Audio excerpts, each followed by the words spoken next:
안녕하세요. 옆집 아저씨입니다. 우리나라는 고령화 사회를 넘어서서 이제는 초고령화 사회가 되었습니다. 그래서 많은 도움을 필요로 하는 노인분들이 점점 더 증가하게 되는데요. 여기에는 국가 자격증인 요양보호사 자격증을 가지신 분들이 필수적으로 필요합니다.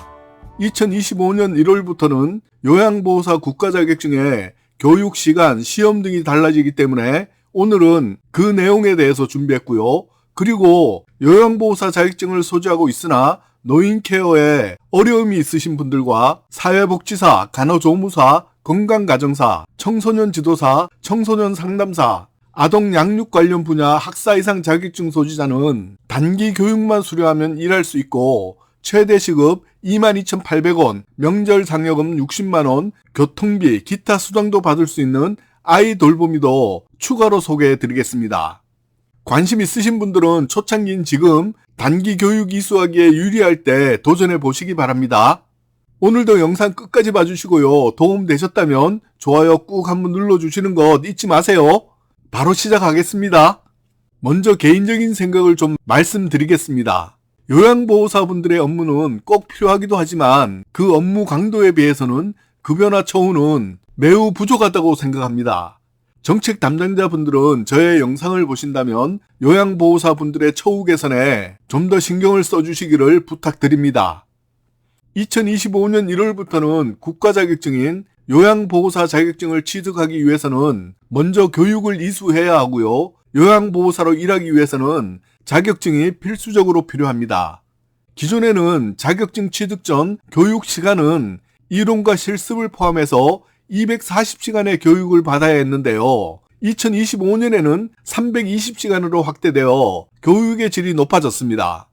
기존과 또 다른 점은 이론에 치중했던 교육과는 달리 실습 교육이 더 강화되었습니다. 저는 실무를 중요하게 생각하므로 아주 바람직한 방향으로 바뀌었다고 생각합니다. 특히 치매 환자의 증가로 인해서 치매 요양보호와 관련된 과목이 대폭 강화되었습니다. 이 교육을 이수하고 나면 요양보호사 시험 응시 자격이 주어집니다. 교육은 요양보호사 교육기관에서 하시면 되고요. 18세 이상의 성인이라면 전국민 누구나 도전이 가능합니다.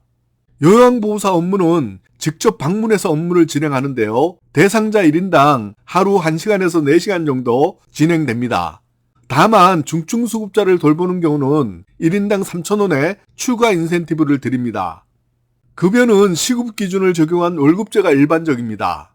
2024년에는 시급 11,832원이고 연차 수당을 포함하면 12,399원이 됩니다. 활동 범위는 신체활동 지원, 일상 개인활동 지원, 응급 및 간호처치 서비스, 시설 환경관리, 정서 지원, 방문 목욕 서비스, 기능회복 훈련 및 치매관리 지원입니다.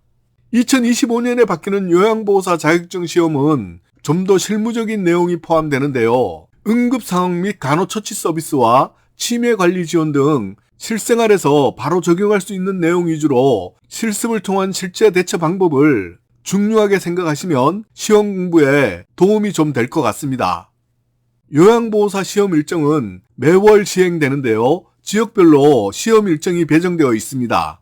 접수는 시험일의 전달에 신청하면 되는데 먼저 매달 응시 접수 시작일에 접수를 하고 시험 일정을 확인하시면 됩니다. 이 부분은 본인이 매달 확인해서 신청 접수하시면 되는데요. 예를 들어서 2025년 1월 달에는 1월 2일 목요일, 1월 3일 금요일에 응시 접수하시면 되고요. 시험 일정은 1월 13일부터 2월 1일까지입니다. 2월 달부터는 응시 원서 접수 시작일이 3일간입니다. 국가 자격증이므로 시험 장소는 한국보건의료인 국가시험원에서 다시 말해서 국시원 9개 시험센터에서만 진행이 됩니다. 시험 응시 수수료가 있는데요. 32,000원입니다. 접수는 국시원 홈페이지에서 수시로 가능하지만 시험 장소 좌석 때문에 가능한 빨리 접수하는 것이 더 좋습니다. 그리고 일부에서 가족요양보호사 폐지 얘기가 있는데요. 폐지가 안 되니까 이 부분은 걱정하지 않으셔도 됩니다. 이번에는 요양보호사, 사회복지사 등의 자격증이 있다면 요양보호사 업무 말고도 일할 수 있는 다른 일자리에 대해서 한 가지 더 소개하겠습니다. 노인 케어에 어려움이 있으신 분들은 초창기에 교육 이수하기에 유리할 때 도전해 보시기 바랍니다.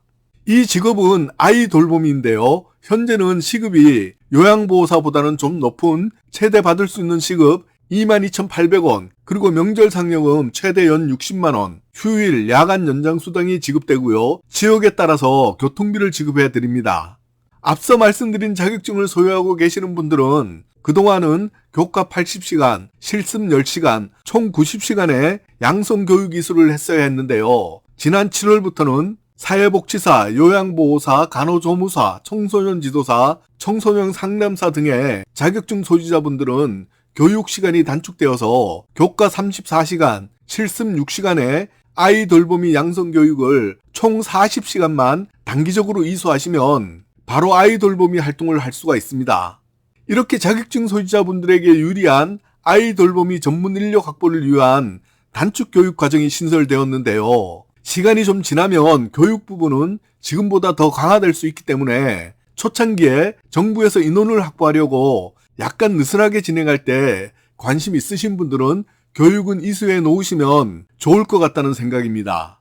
시행은 이미 지난 7월 1일부터 시작을 했고요. 교육비용은 국민 내일 배움 카드를 활용하시면 교육비용에 대해서는 크게 걱정할 필요가 없습니다.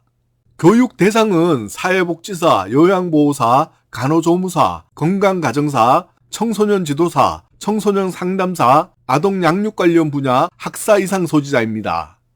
아이 돌봄 서비스란 부모의 맞벌이 등으로 양육 공백이 발생한 가정에 만 12세 이하 아동을 대상으로 아이 돌보미가 찾아가는 돌봄 서비스를 제공해서 부모의 양육 부담을 경감하고 저출산 해소에 기여하고자 만들어졌습니다.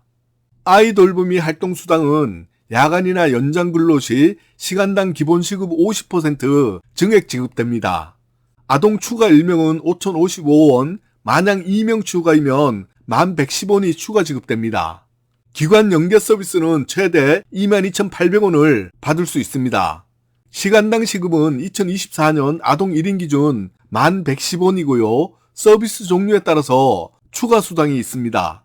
시간제 종합형은 추가로 3,480원을 추가해서 13,590원, 질병 감염 아동 지원은 3,040원을 추가해서 13,150원, 기관 연계 서비스는 7,580원 추가해서 17,690원입니다. 기타 수당으로는 활동수당 이외에 주휴일, 야간, 휴일, 연장근로, 연차 유급휴가 수당 산정에 따라 발생하는 법정 재수당을 지급합니다. 그리고 명절 상여금이 지급되는데요. 기본 상여금이 3년 미만 근로자는 1회 10만원씩 연 2회 20만원 지급됩니다. 3년 이상 5년 미만 근로자는 1회 20만원, 연 2회 40만원 지급됩니다. 5년 이상 근로자는 1회 30만원, 연 2회 60만원 지급됩니다. 이외에 읍면지역 편도 3km 이상 이동하는 경우 1일 1회에 한해서 교통비가 지급됩니다.